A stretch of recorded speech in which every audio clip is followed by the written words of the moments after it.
Magandang umaga po ulit sa bawat isa. Ngayon po tayo ay dadako sa huling mensahe ngayong buwang ito ng Abril. Okay? Muli, salamat sa Panginoon sapagkat nandito tayong lahat. Ngayon pong last Sunday ng April, hindi na po ito mauulit. No? Hindi na rin natin pwedeng balikan. Kaya I'm sure may purpose ang Panginoon bakit nandito tayong lahat ngayon pong umagang ito. Kaya atin na pong buksan ang ating mga Bibles sa Genesis chapter 5 verses 18 to 24. Genesis chapter 5 verses 18 to 24. Hinihiling ko po ang bawat isa na magsitindig. Basahin po natin ito ng sagot-sagutan. Genesis chapter 5 verses 18 to 24. Sabi sa verse 18, when Jared had lived 162 years, he became the father of Enoch. After he became the father of Enoch, Jared lived 800 years and had other sons and daughters. Altogether, Jared lived a total of 962 years and then he died. When Enoch had lived 65 years, he became the father of Methuselah. Altogether, Jared lived a total... After he became the father of Methuselah, Enoch walked faithfully with God 300 years and had other sons and daughters. Altogether, Enoch lived a total of 365 years. Together, Enoch walked faithfully with God, then he was no more because God took him away. God bless the reading of His Word. Tayo po'y manalangin. Panginoon, ang inyong salita ay bukas na sa aming harapan. Katulad, Panginoon, na kung paano mo ginamit ang inyong salita para kausapin kami, turuan kami, at ipaalam sa amin ang dapat namin gawin sa aming pamumuhay habang nandito sa lupa. Lord, ganun po ulit ang inyong gawin sa umagang ito. Kausapin mo kami, Panginoon, turuan mo kami at tulungan na maiyang namin sa buhay namin ang mga matututuhan namin katotohanan sa umagang ito. Tulungan mo yung lingkod sa kanyang pagbabahagi, nawa ay puspusin siya ba ng Espiritu upang may bahagi niya ito ng may kapangyarihan. Ito aming dalangin sa pangalan ni Jesus. Amen. Nakakapuna po kayong lahat. Nakita niyo na po ba ang billboard na ito?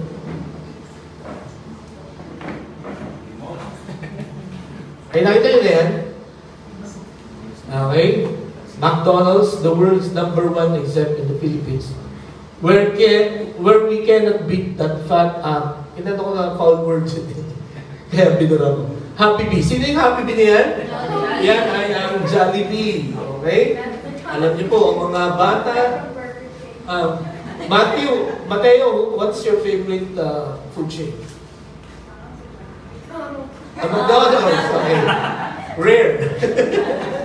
Okay, pero karamihan mga Pilipino, lahat ng mga bata na nakilala ko, ang una in fact, isa sa mga una nilang salita na natututunan banggitin ay Jollibee or Jollibee.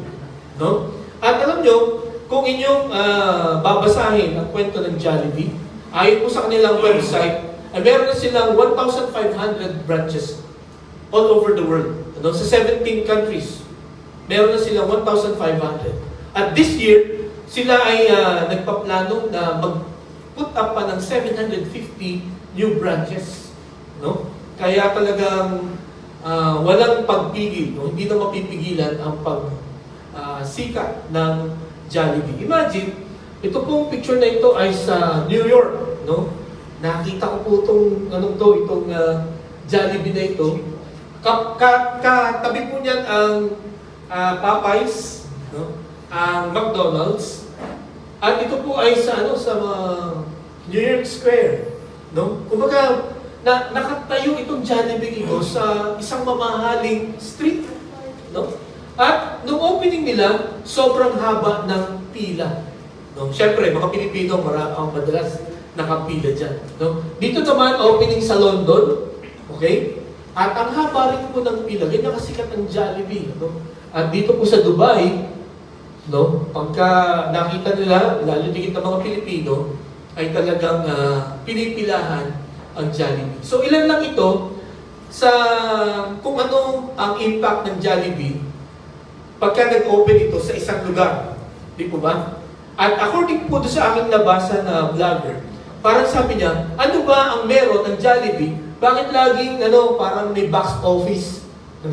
Box office seat. Laging ang haba ng pila, lalo na sa opening. Naalala ko nung nag-opening sa Naga, ang Jollibee, ang haba ng pila, no? Parang 1 kilometro yung pila.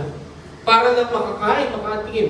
At hindi mga taga-Naga lang yung pumila doon, no? Meron pang mga nagdahin ng mga 2 oras, 3 oras, no? Sa Bicol, para lang maka-order, no? At very limited yung orderin mo, no? Hindi pwedeng maramihan, no? Kasi nga, ang daming nakapila.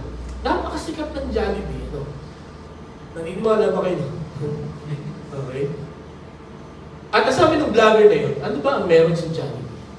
At sa kanya pag tatanong-tanong, ang sabi ng isa, ang ganda kasi ng location. Totoo naman. Kita niyo naman yung location nito. Talagang nasa, kumbaga, mataong lugar. No? Ang galing ng mga, anong tawag dito? Yan. Yung kanilang mga business managers, no? Alam nila kung saan ito itatayo, sa tabi ng McDonald's lagi. Di ba? Ang sabi naman ng iba, ang ganda ng service.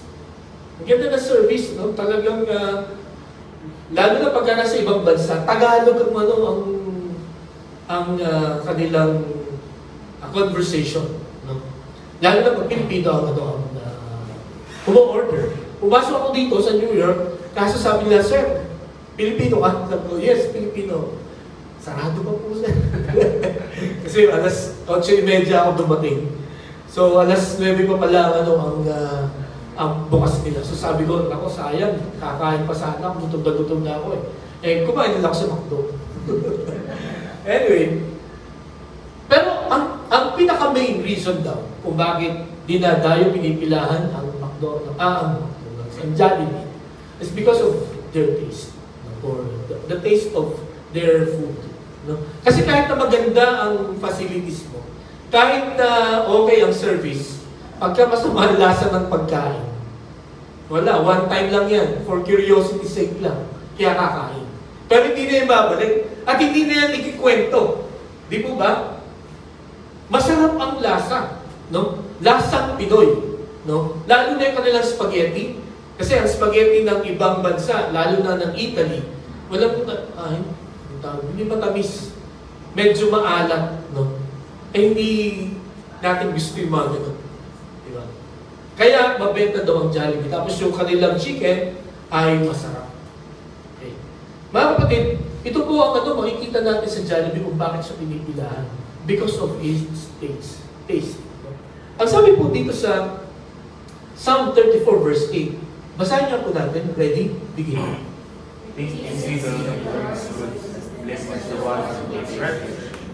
Taste and see that the Lord is good. No? So, when speaking of taste, no? Di ba madalas ang pagka na-enjoy natin, no? Lalo na yung Jollibee, na-enjoy natin yung pagkain, binabalik-balikan natin yan, pinipilahan natin. My question this morning is, have you tasted the goodness of God? Na-experience yun ba? Yung ibig sabihin ng taste dyan, have you experienced the goodness of God in your life? Yes or no? Yes. Binabalik-balikan niyo ba ang Panginoon dahil sa kabutihan niya? Imagine, yung mga nakapila sa Jollibee, they sacrifice their time. Di ba? Imagine, maghapon kang pipila doon. They sacrifice their money. They sacrifice their strength. Sa atin na mga mainipin, palagay ko, di tayo pipila doon. Pero kung siyempre, kung halimbawa sa ibang bansa, halimbawa sa Riyadh, nagtayo ng ng Jollibee, palagay ko si Gerald, pipila yan. Pipila yan, makatikim lang ng Chicken Joy. So, ganun ka-excited tayo. No? At ganun natin isasakripisyo ang maraming bagay sa atin. Just to taste good food. Diba? So ngayon, sabi niyo sa akin, including me, I've tasted and we've tasted and we still tasting the goodness of God. Are we willing to sacrifice our time, our resources, our strength, our effort to experience God time and time. Di ba? So mga kapatid, sa bagang ito, napakaganda ng topic natin ngayong month na ito. Kasi sa pamagitan po ng topic natin, intimacy with the Almighty, dito natin marirealize, dito natin na-experience ang goodness ng Panginoon. Kung tayo po ay magkakaroon ng malapitan na relationship sa Panginoon. Again, ano bang ibig sabihin ng intimacy?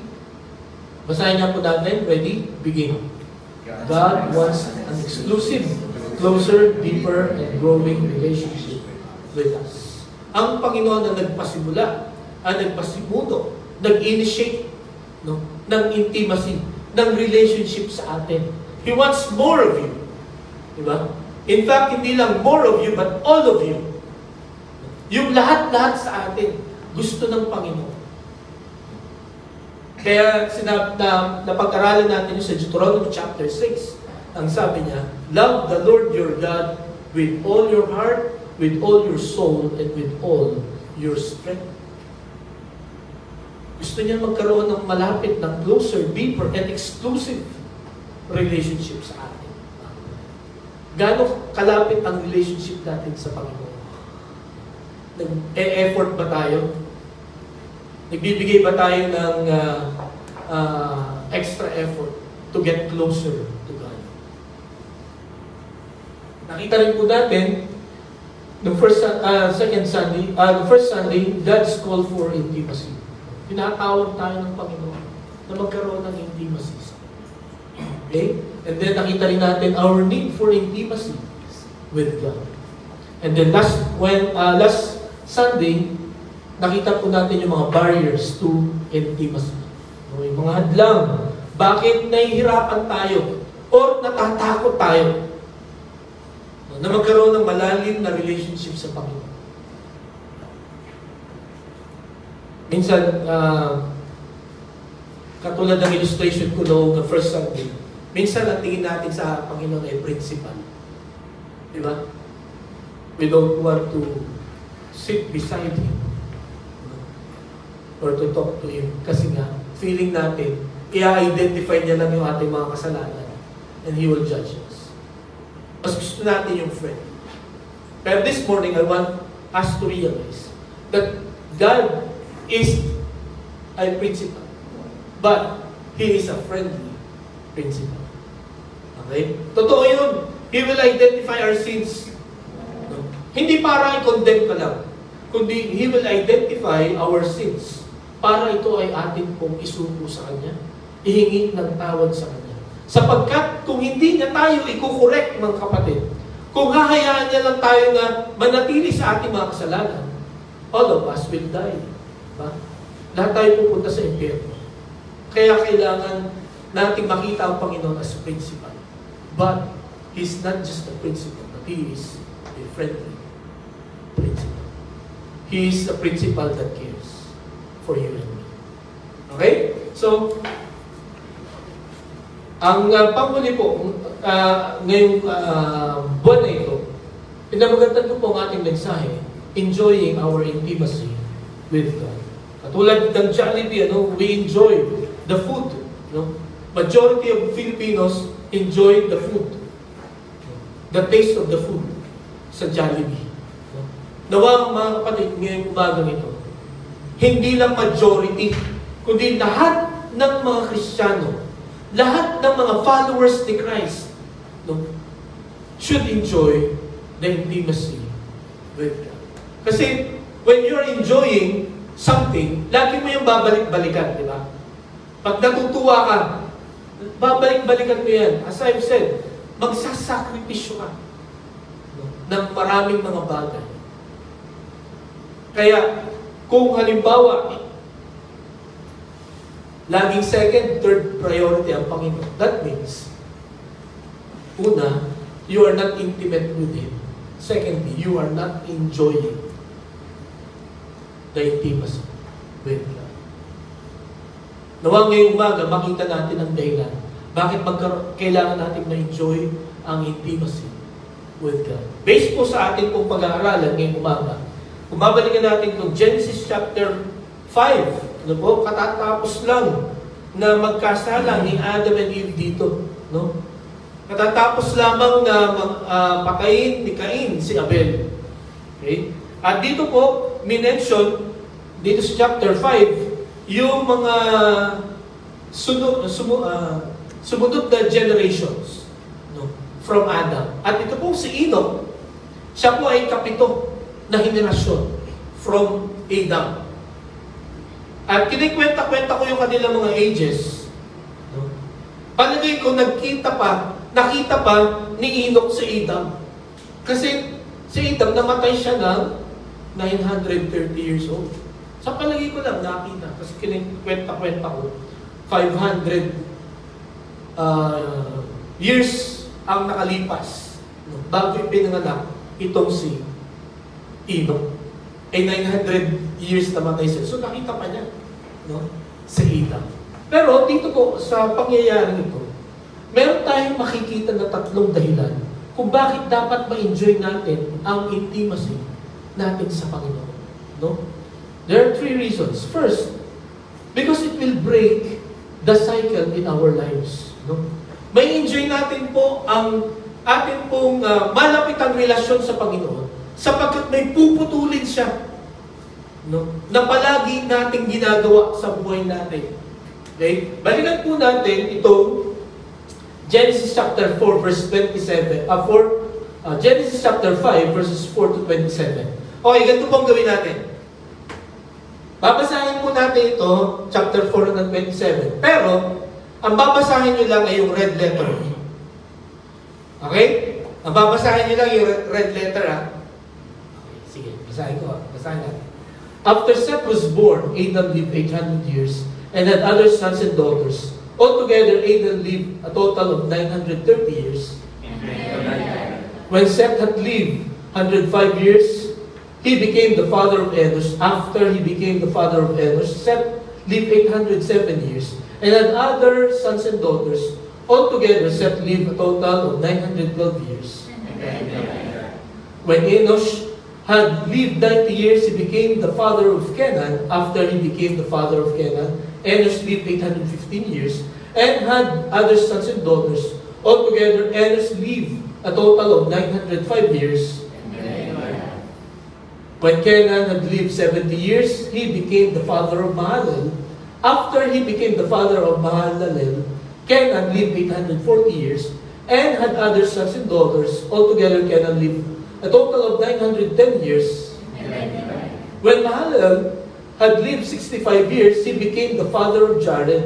After he became the father of Jared, Mahalalel lived 830 years and had other sons and daughters. Altogether, Mahalalel lived a total of 895 years. When Jared had lived 162 years, he became the father of Enoch. After he became the father of Enoch, Jared lived 800 years and had other sons and daughters. Altogether, Jared lived a total of 962 years. When Enoch had lived 65 years, he became the father of Methuselah. And then he became the father of Methuselah. Enoch walked faithfully with God 300 years and had other sons and daughters. Altogether, Enoch lived a total of 365 years. Enoch walked faithfully with God. Then he was no more because God took him away. When Methuselah had lived 187 years, he became the father of Lamech. After he became the father of Lamech, Methuselah lived 782 years and had other sons and daughters. Altogether, Methuselah lived a total of 969 years. And then he died. So, kita niyo yung cycle? Mabubuhay yung isang tatay na ganito, magkakaanak siya, tapos mabubuhay pa siya ng ganito kahaba, and then mamamatay din. Ganun din na nangyari. But, there is something or someone different. This person. Okay? Ano sabi niya? After he became the father of Methuselah, Enoch walked faithfully with God 300 years and had other sons and daughters. Altogether, Enoch lived a total of 365 years. Enoch walked faithful with God. Then he was no more because God took him away. So nakita natin dito mga kapatid, pagdating kay Enoch, nag-iba yung cycle. Di ba? Bakit na iba? Because of verse 22. Ano yung nangyari sa verse 22? Enoch walked faithfully with God 300 years. Siya ay namuhay, no? Nakasama ang Panginoon for 300 years. I believe yung mga nauna na mga ninuno ni Enoch, hindi sila namuhay sa Panginoon. Kaya ganun lang ang nangyari din sa kanila. No? Same cycle. Although nahaba, no? Pero ganun. Same cycle, same boring cycle. Di ba? Napatid ngayong umaga, kumusta ang buhay natin?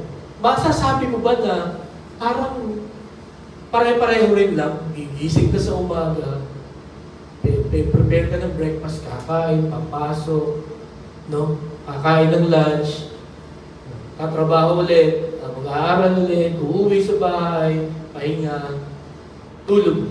Then kinabukasan, ganun ulit, paulit-ulit, paulit-ulit. Siguro, napakababaw nung cycle na yun na tinitignan natin. But this is the hardest. How about sa atin pong mga kasalanan na ginagawa? Ilan po sa atin dito na lagi na lang na bumabagsak sa kasalanan? Hihingi ng tawad sa Panginoon, no? And then after that, gagawa ulit. Then hihingi ulit ng tawad sa Panginoon, then gagawa ulit. Same procedure, cycle. Mga kapatid, alam nyo mga, sa oras na ito, gusto kong makita natin dito sa cycle na ito. God can change. God can break the cycle of your life. Especially kung ang cycle ng buhay na yun ay napakalungkot at sumisira sa ating pong buhay. You can overcome yung mga difficulties, yung mga bagay na lagi nating binabagsakan, mga kapatid. When we have an intimate relationship with the Lord. And when we know that God can break that cycle, then we will enjoy the intimacy with Him. Sabi ko dito sa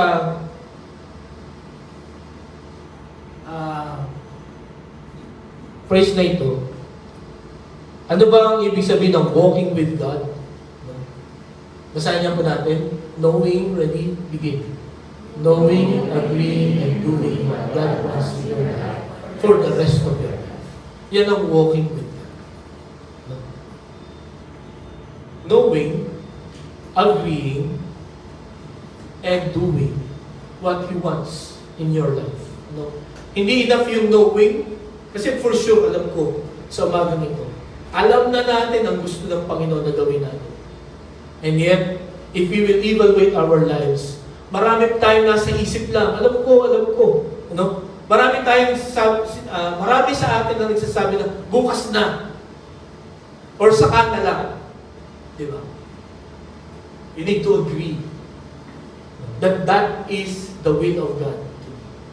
At hindi lang po enough yun, mga kapatid. Hindi lang alam mo at sumasang-ayon ka sa Panginoon na yan ang kalooban sa iyo ng Diyos. Kundi dapat gawin mo yun. Yun ang kumbaga ultimate na dahilan natin, no? Para sundin natin ang Panginoon. Para tayo po ay lumakad na kasama ng Panginoon. At ganito po ang ginawa ni Enoch. No? Ito ang hindi ginawa nung kanilang mga ninuno. They did not walk with God. But Enoch, nung siya ay sumunod sa Panginoon, no? Nung inalam niya, nung sumang-ayon siya at sumunod siya sa utos ng Panginoon, all his life, ano nangyari sa kanya? He was no more because God took him away. Hindi siya namatay, mga kapatid. Hindi siya namatay. Sapagkat sobrang close nila ng Panginoon, no? Sabi nila mga commentator, sa sobrang close nila, sige, sumama ka na sa akin, papunta sa langit para hindi na tayo magkahiwalay. I hope mga kapatid, nagkaroon tayo ng ganung desire. No? Ito po ang ipursu natin sa buhay natin. That we will have an intimate relationship with God. No? Na ma-enjoy po natin yung relationship natin. Because God will break the cycles of our lives. Itatama niya, aayusin niya, papagandahin niya. Okay? So, ang sabi po sa Amos chapter 3 verse 3, do two walk together unless they have agreed to do so. Okay? So, yun yan. Halimbawa sa isang magkarelasyon, hindi matutuloy yung relationship nyo kung walang agreement. Halimbawa, si Brother JJ at saka si Sister Kitty, di ba? May date na sila, alam niyo ba? Nagkasundo sila. No? Nag-Amos 3:3 na sila. Si Gerald at saka si Alexa, tapos na yung kanilang Amos 3:3. Di ba? At patuloy pa rin. No? Kailangan natin itong tandaan. No? We have to agree to move forward. Okay? We have to agree to walk with each other. To keep on walking with each other. We have to agree. At yan nga po ang ibig sabihin na walking with God. The moment na mag-disagree na tayo, yan, magkakaiba na ang ating landas. Di ba? Okay. So, ang sabi sa 2 Corinthians chapter 5 verse 17, therefore, if anyone is in Christ, he is a new creation. All things have passed away. Behold, all things have become new. Ganito po, mga kapatid, puputulin, i-break ng Panginoon ang maling cycle ng buhay natin. When we are in Christ, ang sabi niyan, tayo po ay magiging bagong nilalang. Yung luma, no, nating pagkatao, yung masama, makasalanan nating na pagkatao, babaguhin niya. Okay? Sabi niya, behold, all things have become new. At ito po ang nangyari kay Enoch. No? When he walked with God, yung cycle ng kanyang mga ninuno, ng kanyang tatay, pinutol ng Panginoon. Binago niya ang kanyang buhay. Okay? At patuloy na binabago. No? Imagine, for 300 years, he walked faithfully with God. 300 taon, 3 centuries, ano? Tayo mga kapatid, ilang taon na tayo mga mananampalataya? Ako po, 40 years na ako. But I can say na kailangan ko pang mas lumapit pa sa Panginoon. Sapagkat, honestly, there are times na unfaithful ako sa Panginoon. And this verse, no, and this first point, mga kapatid, talagang rebuke po ito sa akin. Marahil kaya nauulit yung mga bagay na ayaw. Dahil hindi ko pinipili na lumapit sa Panginoon. Hindi ko pinipili na mamuhay para sa Kanya. Kaya by the grace of God, yun po ang prayer every morning, bago po ako matulog sa gabi. Help me to have an intimate relationship with Him. Kaya pag-pray nyo na po ba, nung natatakot kayo mag-pray na kayo. Di ba minsan nakakatakot, di ba? Kasi baka feeling natin, baka mahirapan tayo. No? Baka hindi natin magustuhan. Pero, kung babasahin natin, sasaliksikin natin ang Biblia, talagang inaalok ng Panginoon, no, na magkaroon tayo ng mas malapitan. He's not just asking us to have a relationship, no, with Him. He's asking us to have an intimate relationship with Him and to enjoy it. At ma-enjoy mo yung isang relasyon kung binabago ka niya everyday. Inaayos niya ang iyong buhay. Di po ba? Ganun din po sa mga magkasintahan, di ba? May mga narinig ako na sabi nila, you change me. Meron pang isang, You made me a better person. Ganyan mga salitaan, di ba? Minsan pambobola lang yun. Pero you know what? If you will have an intimate relationship with Him, He will make us the best that we can be. Amen? Ayusin niya ang buhay natin. Pagagandahin niya mga kapatid. Kaya niya inaalok tayo na, tara, magkaroon tayo ng magandang relasyon. Okay? Wala itong bayan. No? Hindi mo kailangan magsakripisyo ng hindi mo kailangan magpatulo ng dugo, no? Para mapalapit sa akin. No? You just call me. You just read my word. No? At doon natin ma-experience na ang Panginoon ang umusap sa akin. Ito ba? So mga kapatid, ang prayer ko ngayong umaga, kung gaano tayo nagpupursige, kung gaano tayo kapassionate para makuha yung isang bagay na nagpapasaya sa atin, nawa yung ding relationship natin sa Panginoon, maging passionate din po tayo. Sapagkat ito ang ultimate na magbibigay sa atin ng enjoyment sa buhay. Okay? Our intimate relationship with God. Okay po? So, yun po ang una, it will break the cycle in our lives. Secondly, it will build up our character. No? Pagkatapos wasakin ng Panginoon yung mga pangit sa ating pong buhay, yung mga hindi kailangan sa buhay natin, mga kapatid, He will build us up. Aayusin niya po tayo. Hindi niya tayo iiwanan nakatiwangwang. No? Hindi niya tayo iiwanan na hopeless and helpless. Hindi niya tayo hayaan na nadurog, nawasak ang ating po mga pangarap sa buhay. He will build our character. Aayusin niya tayo, mga kapatid. Sabi dito sa verse 22, Enoch walked faithfully with God 300 years and had other sons and daughters. So, dito, makikita natin, si Enoch, hindi lang siya nabuhay na kasama ang Diyos, kundi siya ay tapat na nabuhay kasama ang Diyos. He did not just walk with God, but he walked faithfully. Or he faithfully walked with God. Ano pong ibig sabihin nun? Talagang siya ay walang sino man ang nakadistorbo. No?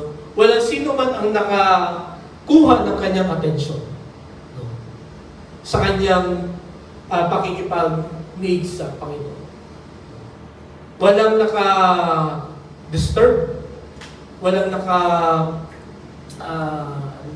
nakapagbigay sa kanya ng duda. No? Walang nakapagpa-slow down sa kanya. Kahit kahit na yan ay suffering, kahit na yan ay failures in life, he kept on walking with God faithfully for 300 years.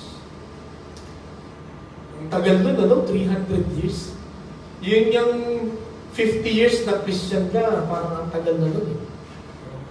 Or 100 years. Lalo na yung 300. Pero ito pa, faithfully walking with God. So ngayong umaga, dun sa tagal ng ating pong pagsunod sa Panginoon, are we faithful? Kasi yan po ang ultimate expression ng development ng isang Christian. When we faithfully follow the Lord. Okay? Alam niyo po kung bakit? Sapagkat ang pinakamatinding kasalanan po ng tao ay disobedience. Alam niyo po ba yun? Nung nilikha ng Panginoon si Adam and Eve, ang sabi ng Panginoon, huwag niyo kakainin yung bunga na yan na nakakaalam ng mabuti at masama. Dahil the moment na kainin mo yan, mamamatay ka. Yun ang utos ng Panginoon. No? Pwede niyo kainin lahat ng prutas. Huwag lang yun nasa gitna. Except for that tree in the middle of that fruit. huwag niyo kakainin. Lugi ka ba doon? Unfair ba ang Diyos doon?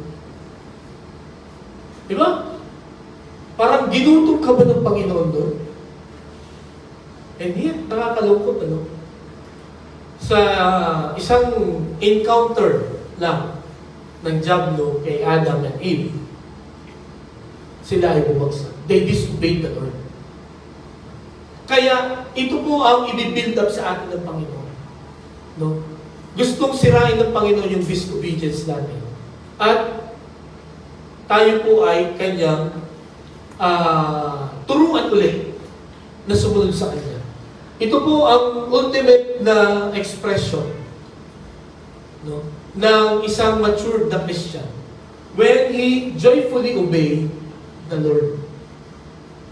Hindi lamang you obey the Lord, but joyfully obey the Lord. Subukan niyo na ba na inutusan kayo ng nanay niyo at ng tatay niyo, tuwang-tuwa kayong sumunod? May ganun ba kayong experience? O kaya ng teacher ninyo, no? Oh, burahin mo nga yung blackboard. No? Sa mga estudyante ngayon, parang, may nagbubura ba ng blackboard? No? Nung panahon namin, talagang unahan kami. No? Unahan kami. Kasi ang ginagawa ng teacher ko, inuurasan yung pagbubura namin. Sabi niya, ba, bilis mo Ileno palakpakan natin. Siya pinakamabilis pagbura ng ng blackboard. Kaya, pagka may magsusulat, no, inaabangan ko na yun, yung eraser. Kahit hindi niya pa ako sinasabihan, kunin ko na yun, erase ko na. At binibilisan ko talaga. Para marinig ko lang yun, no? Bilis Yung pala inuutom na ako. Anyway, ganun po, mga kapatid. No? When we joyfully obey the Lord, yan po ang ultimate expression ng maturity ng ating po Christian life. You are already mature. Kung tuwang-tuwa ka, na sundin ang Panginoon. So, kumusta ba ngayong umaga? Meron ka bang kagalangan pagka narinig mo na ito ang dapat mong gawin? Ngayong week na ito ang dapat mong gawin. Anong nararamdaman natin? Are we scared? Or yun, inaatake tayo ng ating disobedience. Ang sabi po ni Haring David, basahin niya po natin sa Psalm 40 verse 8. Ready? Begin. I like to do your will, oh my God. Lord, I delight to do your will. No? Natutuwa ako na gawin ang inyong kalooban. No? Sabi niya, and your law is within my heart. Itinatago ko yung utos mo sa puso mo para hindi ko siya malimutan. No? Para sa kahit ano bang labanan, no, ako mapapunta, panghahawakan ko, no, yung iyong salita. Mga kapatid, nawa ito ang umabot tayo sa ganitong estado sa ating pong Christian life. That we will delight, no, matutuwa tayo na sundin ang Panginoon. Next, nasabi sa Psalm 119 verse 14, basahin niya po natin. Ready? Begin. Okay. I rejoice in following your statutes as one rejoices in great riches. No? So, ituring daw natin na ang salita ng Panginoon ay isang malaking kayamanan. Di ba pagka pasensya na doon sa mga tao na binabanggit ko. Yung sa mga nag-propose dito, di ba? Pagka nakita niyo yung ring, engagement ring, di ba? Sa Alex Sabato, kung makita mo yung engagement ring, sabi, ang liit naman. Hindi, di ba? Di ba? Ang lahat na nakita ko na nag-propose, na binigyan ng ring, naiiyak sa tuwa. Tuwang-tuwa sila. Di ba? Kasi, yun nga, hindi lang tanda ng pagmamahal yun. No? Kundi, yun ay tanda ng pagpapakita na special. No? Yung babae na katulad ng isang diamond. Di ba? Dapat ganito rin daw po ang ating tingin sa salita ng Panginoon. That, sabi ni Haring David, katumbas ito ng great riches. No? Kaya, I always rejoice every time na makikita ko ang utos ng Panginoon. No? Every time na gagawin ko ang kanyang utos. Mga kapatid, kung hindi pa tayo umaabot sa ganong estado, no? Kung parang pag narinig natin yung salita ng Diyos, tayo ay nagdadalawang isip pa. Hindi ko po sinasabi na mag-quit na kayo, kundi kulang pa ang ating intimacy with God. Di po ba? Pagka yung utos niya ay hindi pa tayo natutuwa. Pero sabi dito, yun ang kagalakan ni Haring David. Ang sabi sa John 15 verses 10 to 12, "If you keep my commands, you will remain in my love, just as I have kept my Father's commands and remain in His love. I have told you this, so that my joy may be in you, and that your joy may be complete. My command is this, love each other as I have loved you." Pagka nagmahalan pala tayo, no, sa isa't isa, our joy will be complete. No? At yung joy na buhat sa Panginoon ay ibibigay sa atin. Okay? So kaya napakahalaga na maunawaan po natin ang pag-ibig. No? Lalo na yung ating intimacy with God. Kasi sabi dito ng Panginoon Jesucristo, "Just as I have kept my Father's commands and remain in His love." No? Ang isang expression po ng pagmamahal natin sa Panginoon is when we obey His command. Okay? So, gaano tayo ka-joyful? Gaano tayo natutuwa pag narinig natin ang utos ng Panginoon sa bawat isa sa atin. At may I remind you, mga kapatid, ngayon umaga, sana, basta tayo nakarinig ng utos ng Panginoon, iniisip natin yan na para sa atin. Hindi yung, sayang, wala dito si, tamang-tama sana sa kanya yun. No? O kaya, para kay ano to? Ang utos na to. O itong mensahe ito, para kay ano to? Lahat po ng mensahe dito na ating pong binabahagi, ito po ay directly for us. In fact, to be honest with you, ito pong mensahe ito ay para sa akin. No? Ito po ay tumatama sa akin. No? Narinig niyo na siguro yung illustration ng kamay. Pag tumuro ka daw, no?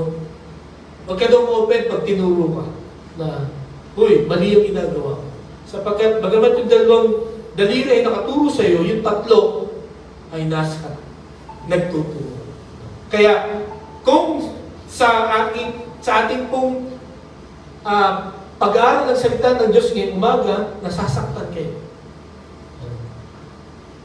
Nagigising kayo.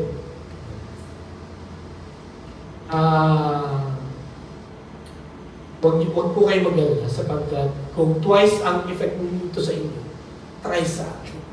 No? Ako po ay nag-review sa mensahe natin yun. Sapagkat ito po ang masasabi ko na kailangan ko na improve pa sa aking pong pamumuhay, sa aking pong pagsunod sa Panginoon. Itong intimacy with God. Okay? And then sabi sa Joshua chapter 1 verse 8, bakit ba kailangan nating pag-aralan ang kanyang salita? Bakit kailangan natin magkaroon ng intimate relationship with our God? No? Because of this. Basahin nga po natin. Ready? Begin.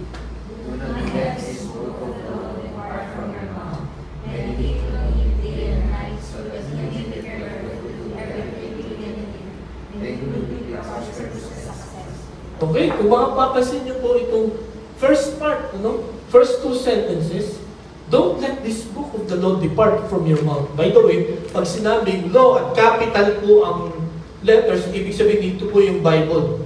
No? At sabi yan, don't let this book of the law depart from your mouth. No? Huwag mong hayaan na mawala sa inyong conversation, no? Ang salita ng Panginoon. No? Sabi niya, you meditate on it day and night. No? Hindi lamang basta basahin natin, no? Kundi namnamin natin, no? Pag-isipan natin, ano bang kahulugan ng salitang ito. Katulad po ng pinag-aaralan natin ngayon, ano ba ang kahalagahan yan sa buhay ko? Yung salita ng Diyos na yan. At alam nyo, pagka mineditate daw natin ito, sabi dyan, you will be careful to do everything written in it. Hindi ka magkakamali sa iyong pag-a-apply.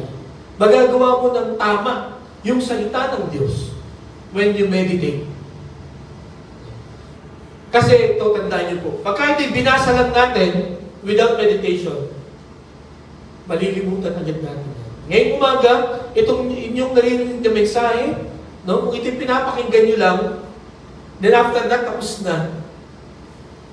Sigurado, ngayong week na to, balik tayo sa cycle.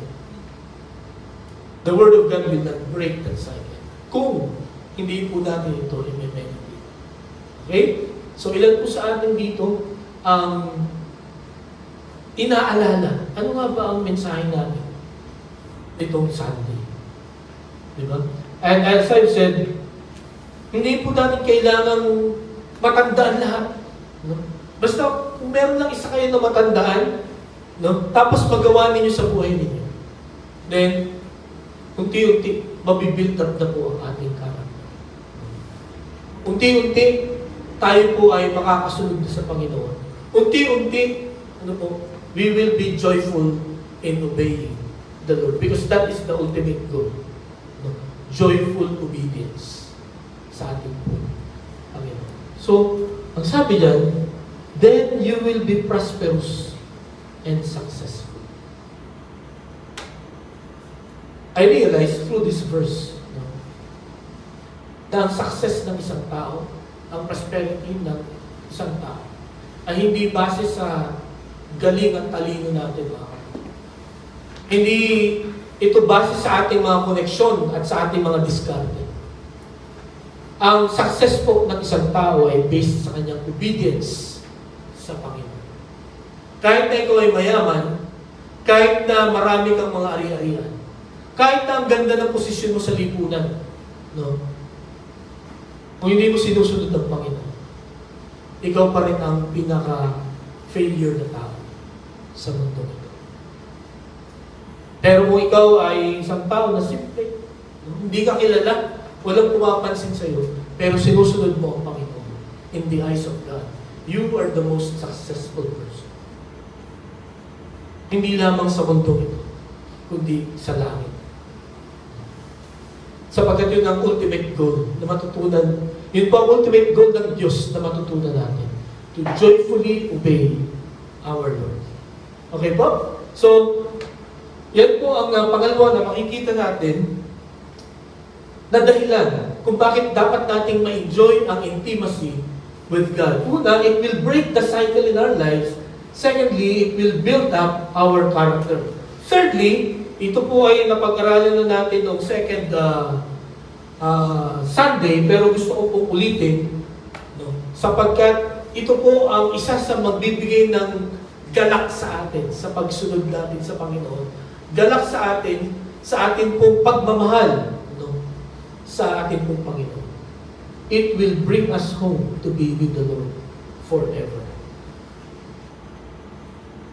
Ang dahilan kung bakit dapat nating ma-enjoy ang intimacy natin with God because it will bring us home to be with the Lord forever. No?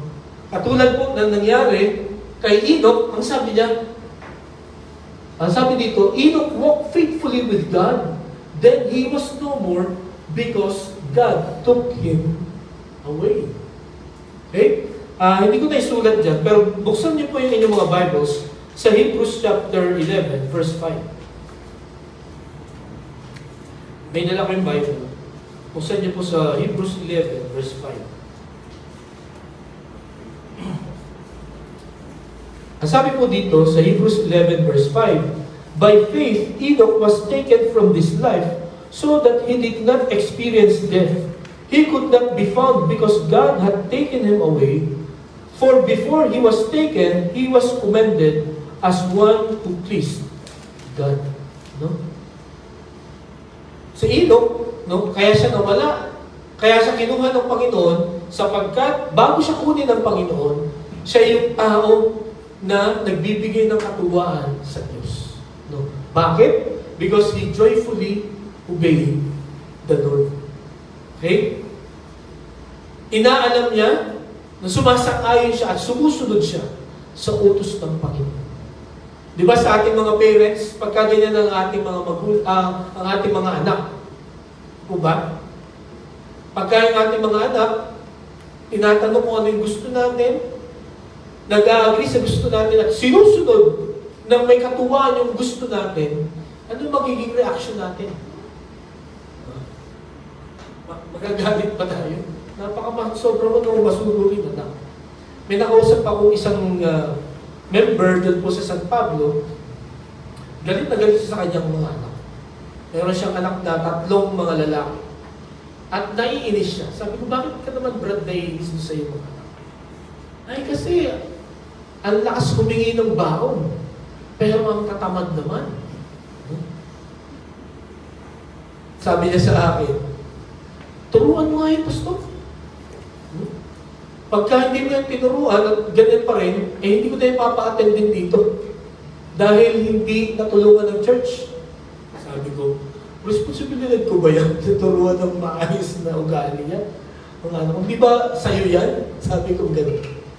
Yes, tuturuan natin yan, pero sana ikaw yung may final, ikaw yung maging final teacher nila about, being good or doing.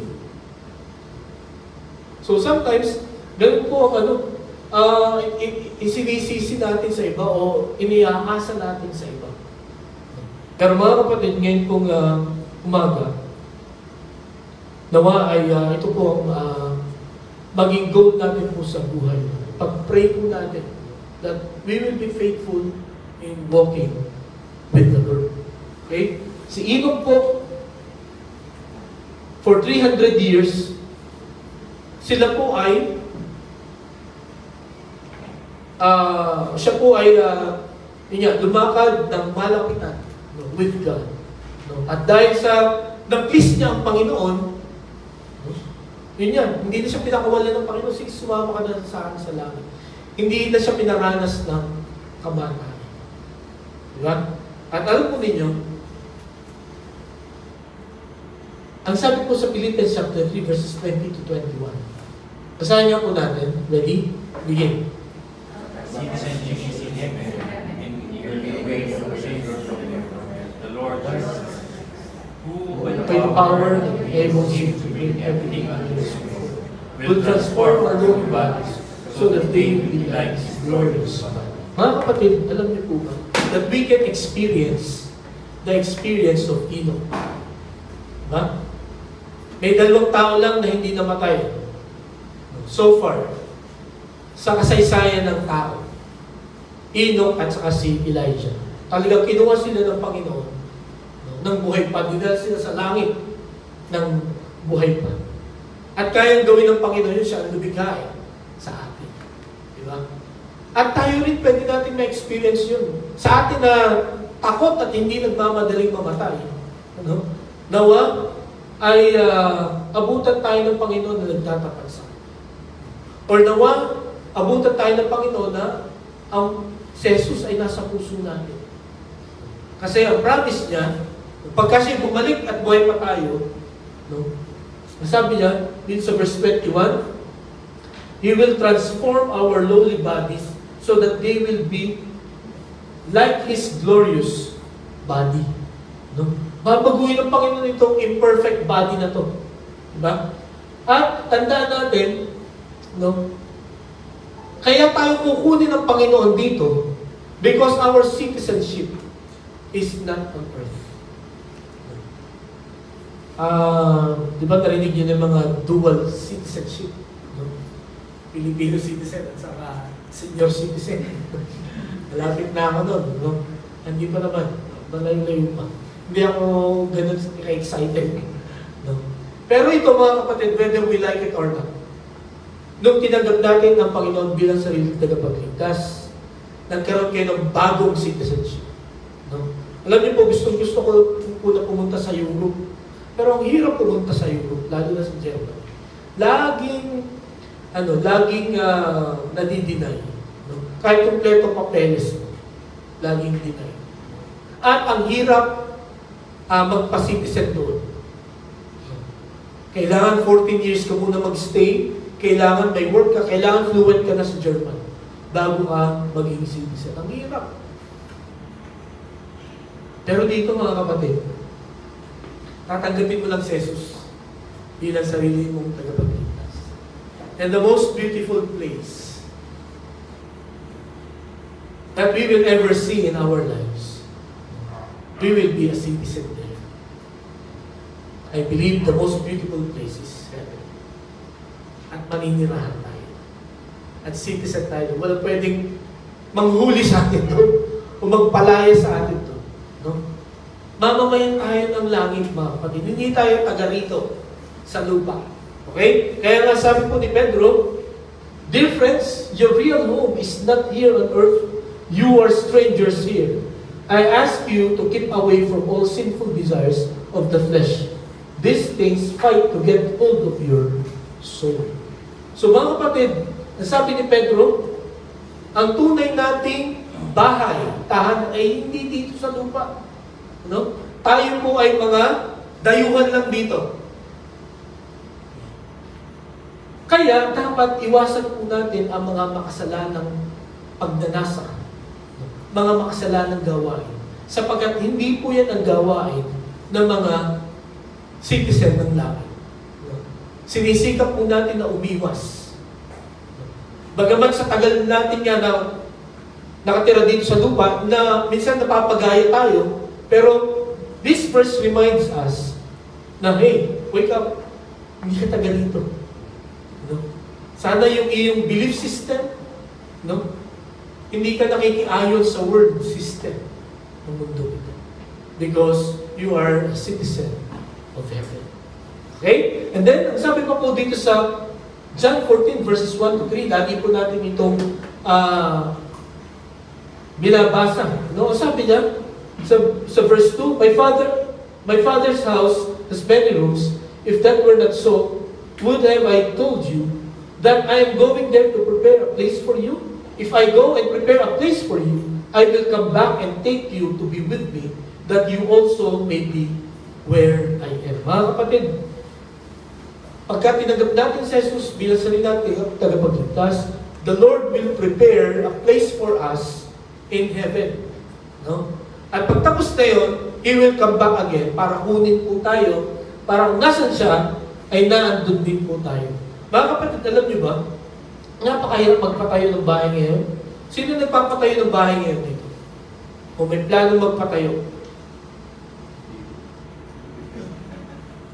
Ang mahal ng mga materyales, di ba? Madalas, ito naririnig ko lang, kasi mga kapatid ko nagpapagawa sila ng bahay.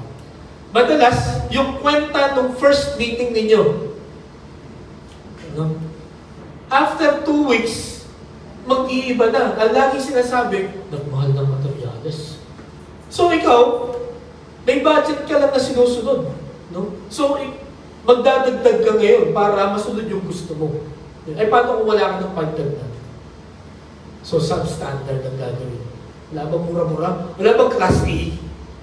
Ganun ang mangyayari. Kasi, short lagi tayo sa budget. Kaya, ang pangit ng ating bahay. Di ba? Kahit na mukhang maganda, pero pagka sinek mo, may mga tabingi, no? Madaling anayin, nakakainis, nakakapanglumo, nakakapanglamot, nakakalungkot, magpatayo ng bahay sa mundo. Kahit na marami kang pera, no? Ay, kumbaga manghihinayang ka. Pero dito mga kapatid, the Lord will prepare a place for us. It's free. At ito sinisigurado ko sa inyo. Ito ang pinakamagandang bahay na makikita ninyo sa buong buhay ninyo. At ang maganda sa bahay na ito, na itatayo ng Panginoon sa atin, it will be forever. No? Wala ka ng repair na gagamitin, na gagawin. Kasi ang bahay daw ngayon, dapat every 10 years, i-repaint mo. Tama ba ako? 10 years? O sobrang tagal mo? Every 5 years, dapat i-repaint, i-renovate. or kung gusto mo, ay wasakin mo, magtayo ka ulit ng bago. Ganun ang bahay dito sa lupa. Pero sa langit, it will remain. It will remain beautiful forever. Masarap tumira sa ganung bahay, diba? At napakagandang bahay.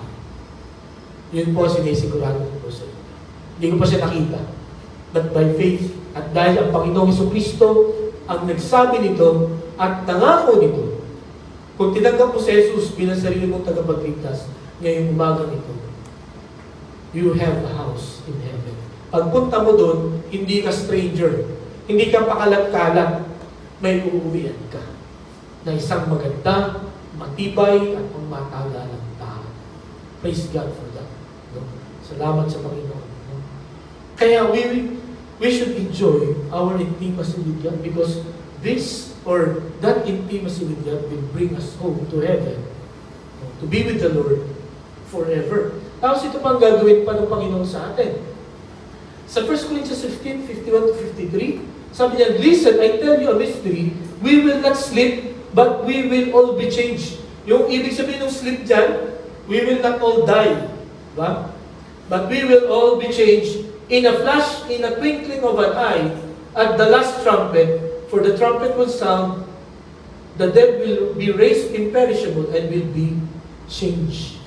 So mga kapatid, ito, no, ulit-ulit na natin ito pinag-aaralan, but I want us to be reminded of this truth. Sapagkat ito po ang difference natin sa mga hindi mananampalataya.